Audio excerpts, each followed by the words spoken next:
လူတွေရဲ့ပျော်ရွှင်မှုပေါ်ထားတဲ့အဓိပ္ပာယ်ဖွင့်ဆိုချက်နဲ့လိုက်လံဖန်ဆိုခြင်းကမတူကြပါဘူးတချို့ကဘဝကိုကြော်ကြားကြွယ်ဝနေမှအိမ်ကောင်းကားကောင်းနဲ့မှအစားအသောက်ကောင်းနဲ့မှကောင်းမွန်တဲ့ဘဝဆိုပြီးဆိုကြတယ်တချို့ကြတော့ချမ်းသာကြော်ကြားမှုတွေမလို့ပဲရိုးရှင်းတဲ့နေထိုင်စားသောက်မှုမှာပဲ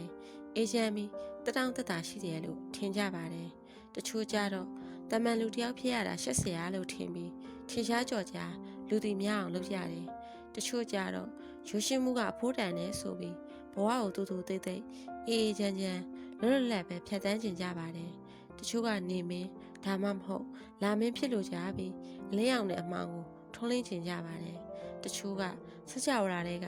ကကျေတပွင့်သာဖြစ်ခြင်းပြီးကိုယ်ကဘာထဲမှာပဲတောက်ပနေုံနဲ့ကျင်းနေကြတယ်လောကမှာဘဝနေနေထောင်ပေါင်းများစွာရှိပါတယ်လူတိုင်းမှာရွေးချယ်ပိုင်ခွင့်ရှိပါတယ်ဘလို့ဘဝနေနေကိုပဲရွေ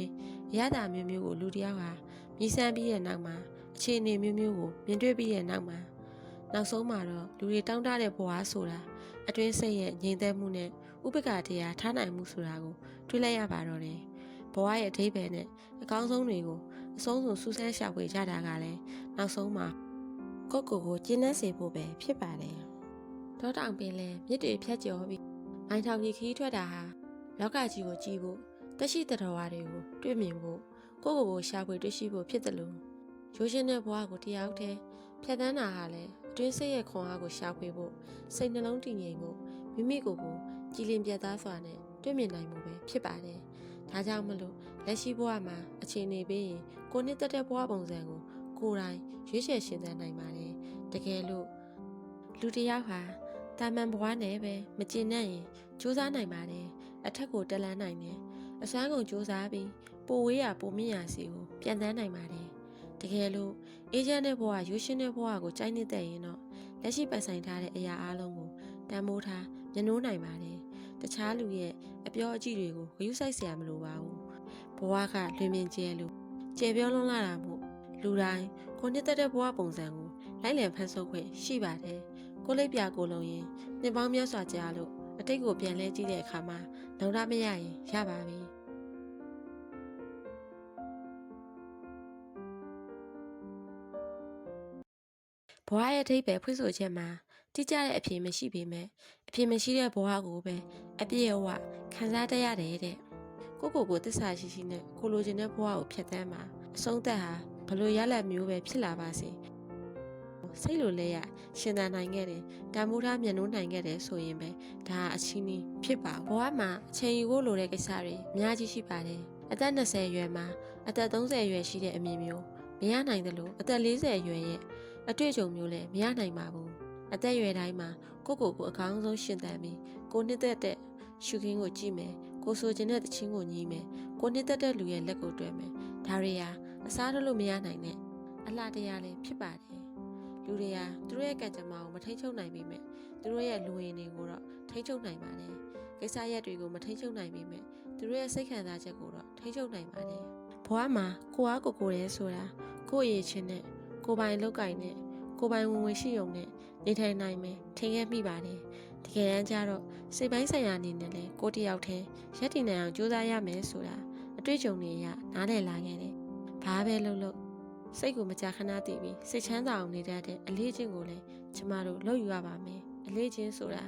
ာပထမပိုင်းတော့ကိုကဥဆောင်ရတယ်နောက်ပိုင်းကျတော့အလေးချင်းကကိုယ့်ကိုဥဆောင်သွားပါတယ်တခါရသွားရင်နောက်ကြာလေလွယ်သားပါလိမ့်မယ်ခေါင်းမွန်တဲ့အလေးချင်းဆိုရင်ကျမတို့လေ့ကျင့်ယူတတ်ဖို့လိုပါတယ်ကိုဘဝအနေထားကိုစိတ်ကပဲဖန်တီးနိုင်ပါတယ်စိတ်ညစ်နွမ်းရင်ဘဝညစ်နွမ်းတယ်စိတ်ဖြူစင်ရင်ဘဝဖြူစင်ပါတယ်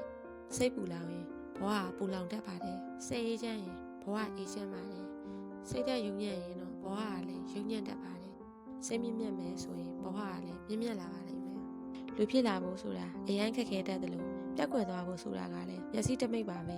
လူဘဝကိုခဏတာအလဲရောက်လာတဲ့လူဘဝတတန်းတူလေးမှာလူဖြစ်ရအောင်တန်းအောင်စိတ်ကောင်းမွေးရပါမယ်စိတ်ကောင်းရှိဖို့ကပထမဖြစ်တယ်လို့စိတ်ကောင်းရှိတဲ့လူတိုင်းကဘယ်နေရာသွားဘလို့ဝဲထင်ပေါ်နေတတ်တာအမှန်ပါပဲစိတ်တည်ဘဝဖြစ်တယ်လို့စိတ်တည်ရုပ်ဤပြရုပ်ပါကောင်းတာတွေလုပ်ခဲ့ရင်ကောင်းကျိုးခံစားရမှာဖြစ်တယ်လို့မကောင်းတာတွေအတွက်လည်းဒီနေ့အချိန်မှာပြစ်ဒဏ်ခံရမှာပါဘယ်ဘုရားကမှကိုယ့်အတွက်ရှင်းနေလုပ်ပေးမှာမဟုတ်တယ်လို့ကိုလုပ်ခဲ့တာတွေအတွက်ကိုယ်တိုင်းပဲ ရင်ဆိုင်ခံစားရမှာအမှန်တရားပါ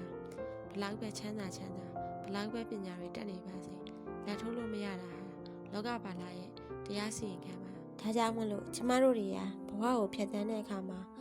အသက်နိုင်ဆုံးဘဝကိုကောင်းအောင်ကြိုးစားပြီးတော့နေကြည့်ရပါမယ်စိတ်ချမ်းသာအောင်နေခြင်းရလဲဘဝမှာအောင်မြင်ခြင်းရဲ့အစိတ်ပိုင်းတစ်ခုပါပဲ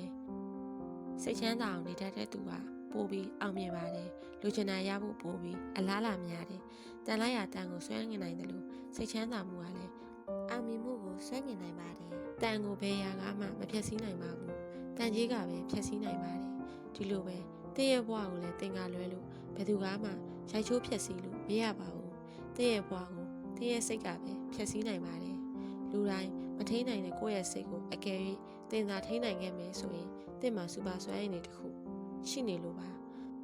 ကိုယ်စိတ်ကိုထိန်းနိုင်တာဟာရန်သူအယောက်တရာကိုတယောက်တည်းတိုက်နိုင်တာနဲ့ညီမျှတယ်လို့ကြားဘူးပါတယ်လူတွေရဲ့စိတ်ကအပြောင်းလဲမြန်တာမို့အကယ်၍တင်ကအခက်အခဲပေါင်းများစွာတွေကရှင်သန်ရုန်းကန်နေရမယ်ဆိုရင်တင့်ကိုတင်ဘယ်တော့အခါမှအရှုံးပေးဖို့လည်းမတွေးမိပါသေးနဲ့နောက်ဆုံးပြောချင်တာက